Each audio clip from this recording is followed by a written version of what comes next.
कोलकाता के आरजी कर medical college and hospital में ट्रेनी डॉक्टर से दुष्कर्म और हत्या के खिलाफ पूरे देश में विरोध प्रदर्शन हो रहा है। कोलकाता में हुए इस मामले ने सिर्फ बंगाल ही नहीं बल्कि पूरे देश को डरा दिया है। ट्रेनी डॉक्टर के साथ हुए दुष्कर्म और हत्या के मामले के सामने आने के बाद लोगों को दिल्ली में हुए निर्भया कांड की फिर याद आ गई है। आरजी कर मेडिकल कॉलेज में जो हुआ उसके बाद पूरे देश के डॉक्टर्स और हस्तियां रेप और हत्या के खिलाफ आवाज उठा रहे हैं। कोलकाता पुलिस ने इस घटना में आरोपी के तौर पर संजय रॉय नाम के सिविक वॉलंटियर को गिरफ्तार कर लिया है। हालांकि मृतक के परिजनों समेत कई लोगों का ऐसा मानना है कि इसके पीछे सिर्फ संजय रॉय का हाथ नहीं बल्कि कुछ और साजिशें भी हो सकती हैं। आरोप ये भी लगाए जा रहे हैं कि प्रशासन इन्हें छुपाने की कोशिश कर रहा है। तो वहीं कलकत्ता हाईकोर्ट के आदेश के बाद अब सीबीआई ने रेप मर्डर मामले की जांच शुरू कर दी है। सीबीआई इस मामले को सुलझाने में लगी हुई है।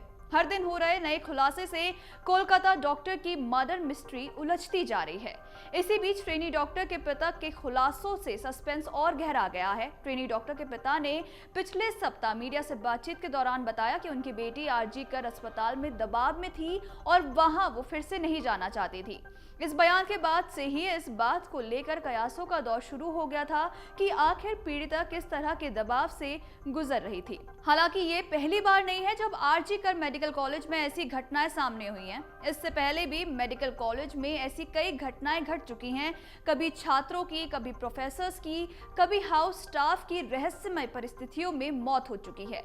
अस्पताल में अश्लीलता का धंधा चलने का भी आरोप लग चुका है। कभी ड्रग्स रैकेट तो कभी अश्लील काम किए जाने जैसे गंभीर आरोप लग चुके हैं। और ट्रेनी छात्रा की मौत के बाद अब फिर से आरजी कर मेडिकल कॉलेज सवालों के घेरे में आ चुका है। शुरुआत करते हैं 2001 के मामले से। 25 अगस्त 2001 को सौमित्र बिस्वास नाम के चौथे वर्ष के छात्र का शव आरजी कर मेडिकल कॉलेज के छात्रावास के कमरे में लटका हुआ पाया गया था। डॉक्टर की मृत छात्रा की तरह ही अस्पताल के अधिकारियों ने तुरंत उस घटना को आत्महत्या करार दिया था, लेकिन पीड़ित परिवार और मृत छात्र के साथियों ने मौत पर संदेह जताया। सौमित्र की मां और उनके कुछ क्लासमेट्स ने आरोप लगाया था कि कॉलेज हॉस्टल में सेक्स रैकेट चल रहा था। हॉस्टल के कमरे में कई अश्लील काम किए जाने के आरोप भी लगे थे। कई छात्रों ने दावा किया था कि सौमित्र इन काली गतिविधियों का पर्दाफाश करना चाहता था, इसी कारण उसे मार डाला गया। पुलिस ने जांच शुरू की, लेकिन मामला जब कोर्ट तक पहुंचा तो कलकत्ता हाईकोर्ट ने सीआईडी जांच का आदेश दिया। सौमित्र की क्लासमेट को गिरफ्तार किया गया। हालांकि मामला अभी तक अनसुलझा है और सौमित्र की मौत पर अभी भी सस्पेंस बरकरार है। अगला मामला है 5 फरवरी 2003 का, जिस दिन आरजी कर मेडिकल कॉलेज एंड हॉस्पिटल के हाउस स्टाफ अरिजीत दत्ता ने आत्महत्या कर ली थी। पुलिस ने बताया था कि अरिजीत ने पहले अपने हाथ में एनेस्थीसिया दिया, उसके हाथ में लकवा मार गया था, फिर ब्लेड से उसने हाथ की नस काट ली, फिर मेन हॉस्टल की छत से नीचे कूदकर अपनी जान दे दी। शव के पास सर्जिकल चाकू भी बरामद किए गए थे। जांच के बाद भी कुछ निष्कर्ष नहीं निकला और मामला ठंडे बस्ते में डाल दिया गया। अरिजीत के कुछ ही दिन बाद ही मेडिकल कॉलेज के चौथे वर्ष के छात्र प्रवीण ने 16 फरवरी 2003 को आत्महत्या का प्रयास किया था। हरियाणा के रहने वाला प्रवीण मोहन हॉस्टल में रहता था। देर रात उसने आत्महत्या करने की कोशिश की थी, हालांकि सौभाग्य से वो बच गया। कुछ और मामलों की बात करें तो 2016 में कॉलेज के प्रोफेसर का शव बरामद किया गया था। बता दें कि आरजी कर मेडिकल कॉलेज एंड हॉस्पिटल में मेडिसिन के प्रोफेसर का शव दक्षिण दमदम में उनके किराए के घर से बरामद किया गया था। बदबू आने पर पड़ोसियों ने पुलिस को सूचना दी। दरवाजा तोड़ने के बाद पुलिस ने उन्हें पहली मंजिल पर एक कमरे में बिस्तर पर मृत पाया और वहां कोई सुसाइड नोट भी नहीं था।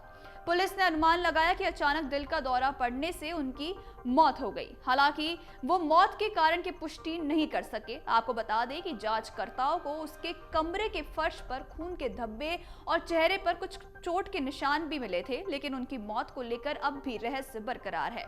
तो वहीं 2020 में भी एक और मामला सामने आया जब सेकेंड ईयर की महिला डॉक्टर की दुखद मृत्यु हो गई। डॉक्टर ने आरजी कर अस्पताल की 6ठी मंजिल से कूदकर आत्महत्या कर ली थी। दोस्तों और सहकर्मियों ने कहा कि शायद वो डिप्रेशन की शिकार थी। वो काफी समय से कोविड-19 क्लिनिक में काम भी कर रही थी। पुलिस ने कहा कि उसने 1 मई को अपनी शिफ्ट शुरू होने से ठीक पहले 6ठी मंजिल से छलांग लगा दी थी।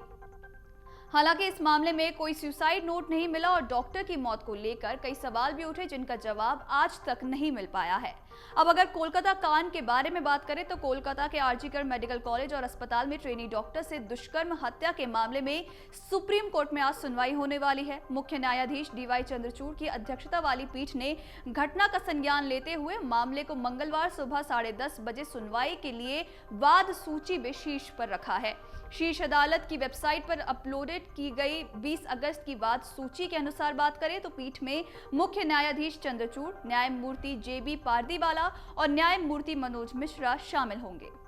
अगर आप ये वीडियो YouTube पर देख रहे हैं तो हमारे चैनल को सब्सक्राइब करें और बेल आइकन को दबाना ना भूलें। अगर आप Facebook पर ये वीडियो देख रहे हैं तो हमारे पेज को लाइक करें।